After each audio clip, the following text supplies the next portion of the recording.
తెలంగాణలో పదవుల పంపిణీకి రంగం సిద్ధమవుతుంది.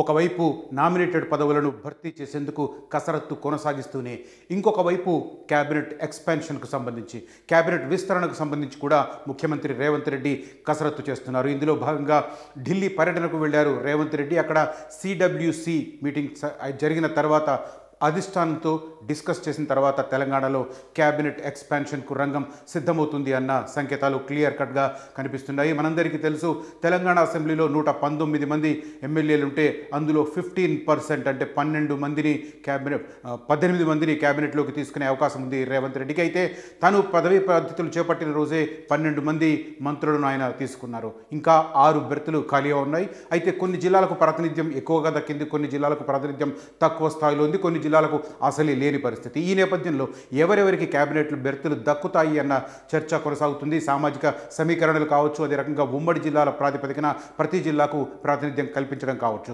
ఇట్లాంటి అంశాలను పరిగణలోకి తీసుకుంటున్నారు. అధిష్టానం గ్రీన్ సిగ్నల్ ఇచ్చిన వెంటనే తెలంగాణలో క్యాబినెట్ ఎక్స్పాన్షన్కు రంగం రెడీ అయ్యే పరిస్థితి కనిపిస్తుంది. ఒక్కసారి మన క్యాల్కులేషన్ వరంగా చూద్దాం ఎవరెవరికి తక్కే అవకాశాలు ఉన్నాయి పదవులు అనే విషయంలో. ఓవరాల్గా తెలంగాణ అసెంబ్లీలో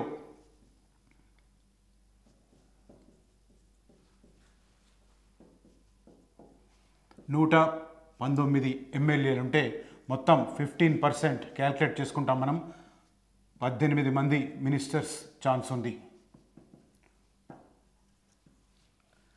ఇప్పుడు రేవంత్ క్యాబినెట్లో సీఎంతో పాటు +11, సో 12 మెంబర్స్ క్యాబినెట్ ఆల్రెడీ ఉన్నారు. ఇంకో 6 బెర్త్స్ ఖాళీ ఉన్నాయి. ఒకసారి జిల్లాల వారీగా చూసుకుంటే ఉమ్మడి జిల్లాల ప్రాతిపదికన, ఇక్కడ నేను జిల్లాలు అని ప్రస్తావిస్తున్న ప్రతి సందర్భంలో దాన్ని ఉమ్మడి జిల్లాగానే పరిగణించాలి. జిల్లాల వారీగా చూస్తే ఖమ్మం జిల్లాకు పెద్దపీట వేసినట్టు కనిపిస్తుంది. మొత్తం 3 మంత్రులు ఖమ్మం జిల్లా నుంచి ఉన్నారు.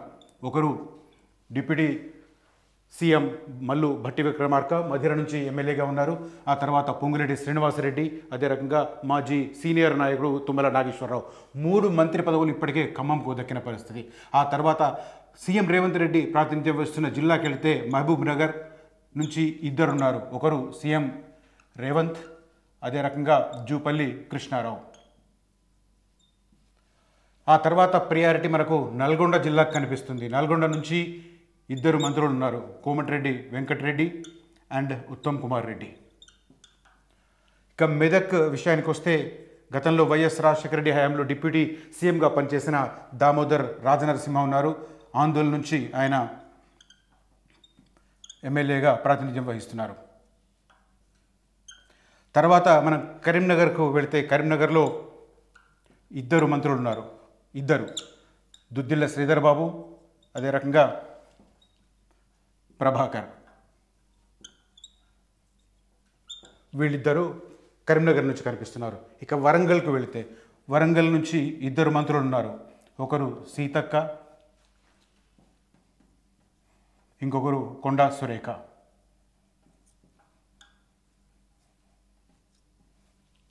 సో 1 2 3 4 5 6 7 8 9 10 11 12 మొత్తం 12 బెర్తులు ఫిల్ అయిన పరిస్థితి. ఇప్పుడు ప్రాతినిధ్యం లేని జిల్లాలకు సంబంధించి చూస్తే ఫస్ట్ మనకు కనిపిస్తుంది ఆదిలాబాద్, నిజామాబాద్, అదే రకంగా హైదరాబాద్, రంగారెడ్డి. ఈ జిల్లాలకు ప్రాతినిధ్యం లేదు. సో ఆదిలాబాద్ నుంచి ఎవరికి దక్కే అవకాశం ఉంది అనే విషయంలో పెద్ద ఎత్తున చర్చ జరుగుతుంది. గతంలో మంత్రిగా వ్యవహరించిన వినోద్ అక్కడ ఎమ్మెల్యేగా ఉన్నారు. తర్వాత తన సోదరుడు గతంలో ఎంపీగా ఉన్నారు, ఇప్పుడు ఎమ్మెల్యేగా గెలిచారు, వివేక్ వెంకటస్వామి. ఆయన పేరు వినిపిస్తుంది. ఈ సోదరుల్లో ఎవరికో ఒకరికి దక్కే అవకాశం ఉంది, ఇద్దరికి దక్కే అవకాశం లేదు.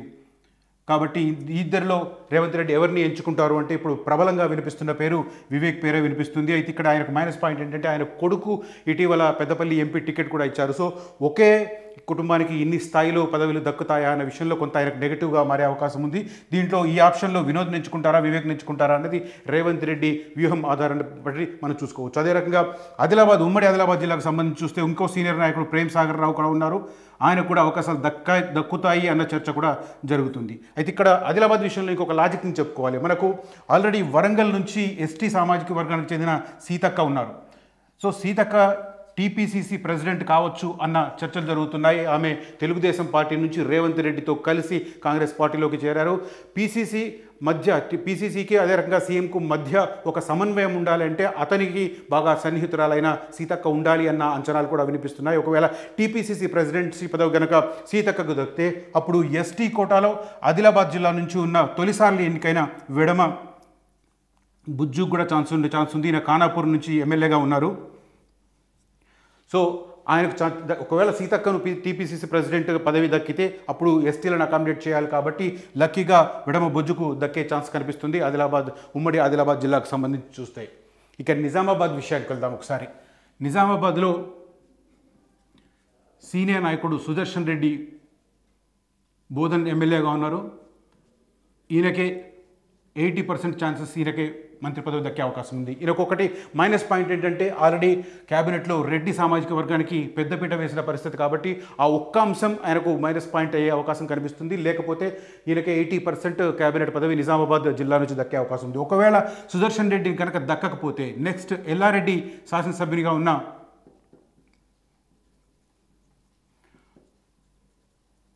మదన్ మోహన్కు దక్కే ఛాన్స్ ఉంది. మదన్ మోహన్ రావు.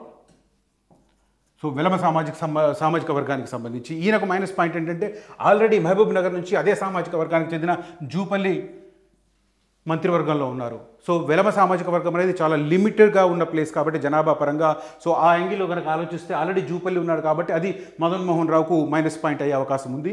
సుదర్శన్ రెడ్డికి ఆల్రెడీ రెడ్డిస్ ఎక్కువ ఉన్నారు. ఆల్రెడీ సీఎం రేవంత్ రెడ్డి, తర్వాత కోమటిరెడ్డి వెంకటరెడ్డి, అదే రకంగా ఉత్తమ్ కుమార్ రెడ్డి, అదే రకంగా ఖమ్మం నుంచి పొంగులేటి శ్రీనివాసరెడ్డి, ఇంతమంది రెడ్డిలు ఉన్న నేపథ్యంలో ఇంకొక రెడ్డికి అవకాశం ఇస్తారా లేదా అనే విషయంలో ఈయనకు మైనస్ పాయింట్ అది. కాకపోతే ఛాన్సెస్ మాత్రం సుదర్శన్ రెడ్డికే ఎక్కువగా ఉన్నాయి క్యాబినెట్ బెర్త్ దక్కే అవకాశాలు అని చెప్పి మనం చెప్పుకోవచ్చు.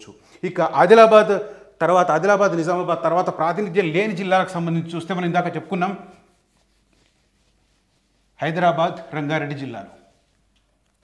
హైదరాబాద్ అండ్ రంగారెడ్డి.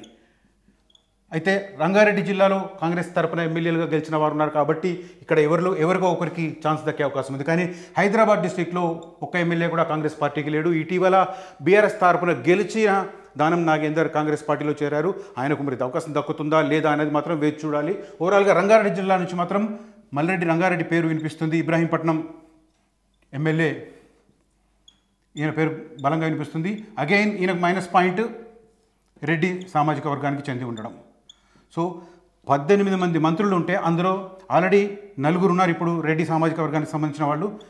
మరి ఒకరికి ఇద్దరికి అకామిడేట్ చేసే పరిస్థితి ఉంటే అప్పుడు మల్రెడ్డి రంగారెడ్డికి, అదే రకంగా నిజామాబాద్ నుంచి సుదర్శన్ రెడ్డికి దక్కే అవకాశం ఉంది. అయితే నా అంచనా ప్రకారం ఈ ఇద్దరిలో ఏ ఒక్కరికే మంత్రి పదవి దక్కే అవకాశం ఉంది. ఒకవేళ మల్రెడ్డి రంగారెడ్డిని ఎంచుకుంటే సుదర్శన్ రెడ్డి ప్లేస్లో ఇక్కడ మదన్ మోహన్ రావుకి ఇంపార్టెన్స్ ఇవ్వచ్చు.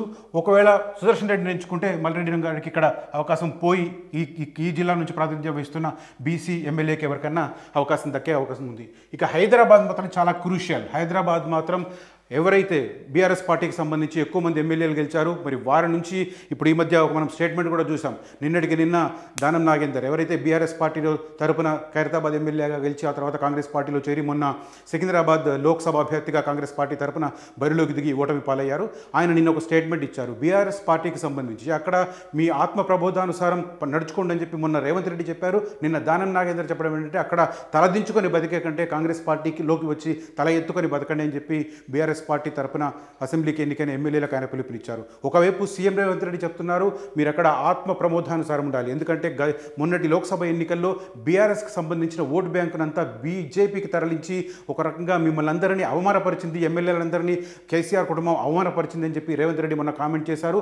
ఆత్మ ప్రబోధానుసారం నడుచుకోండి అని అంటే దాని అర్థం మీరు కాంగ్రెస్లోకి రండి అని ఆయన ఇండైరెక్ట్గా చెప్పారు. ఈ దానం నాగేందర్ అయితే డైరెక్ట్గా ఓపెన్గా చెప్తున్నారు బీఆర్ఎస్లో ఉండి ఆత్మాభిమానాన్ని చంపుకునే కంటే తలదించుకొని బతికే కంటే మీరు కాంగ్రెస్ పార్టీలోకి రండి అని పిలుస్తున్నారు. ఈ లెక్కన హైదరాబాద్లో ఎమ్మెల్యేలకు గాలం వేయడం అనేది క్లియర్ కట్గా మనకు కనిపిస్తుంది. దాని అవసరం ఏంటంటే త్వరలో జీహెచ్ఎంసీ ఎన్నికలు జరుగుతాయి. లోకల్గా ఎమ్మెల్యేస్ బలం లేకుంటే జీహెచ్ఎంసీ ఎన్నికల్లో సానుకూల ఫలితాలు రాబట్టుకోలేమేమో అన్న ఒక ఫీలింగ్ ఉంది కాంగ్రెస్ పార్టీలో. కాబట్టి హైదరాబాద్, రంగారెడ్డి జిల్లాలలో ఎవరైతే బీఆర్ఎస్ పార్టీ తరఫున గెలిచారో వారందరినీ లాక్కునే ప్రయత్నం చేస్తున్నారు. ఒకవేళ క్యాబినెట్ ఎక్స్పెన్షన్ ఇమీడియట్గా చేస్తే మాత్రం హైదరాబాద్కి అవకాశం దక్కకపోవచ్చు. కొన్ని రోజుల తర్వాత ఈ ఆపరేషన్ ఆకర్ష పూర్తయిన తర్వాత కనుక క్యాబినెట్ ఎక్స్పాన్షన్ టేకప్ చేస్తే బీఆర్ఎస్ పార్టీ నుంచి కాంగ్రెస్ పార్టీలో ఎవరైతే ఎమ్మెల్యేలు చేరుతారో వారికి అవకాశం ఉండే అవకాశం ఉంది. ఇక దానం నాగేందర్ విషయానికి వస్తే గతంలో ఆయన 2009 నుంచి 2014 మధ్య మంత్రిగా పనిచేశారు కాంగ్రెస్ పార్టీ తరపున. ఆయనకు కాంగ్రెస్లో సన్నిహిత సంబంధాలు ఉన్నాయి, అధిష్టానంతో కూడా సన్నిహిత సంబంధాలు ఉన్నాయి. కాకపోతే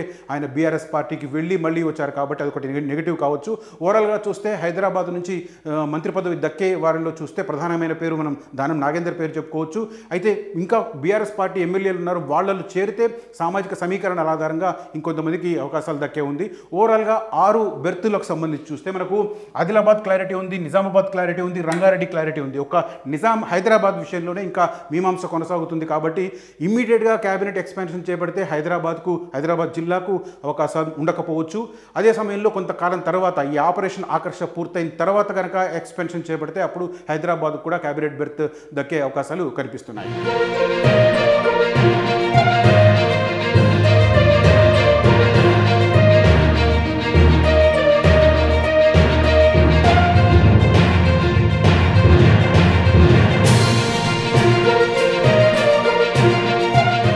అసలైన తొలి వెలుగు.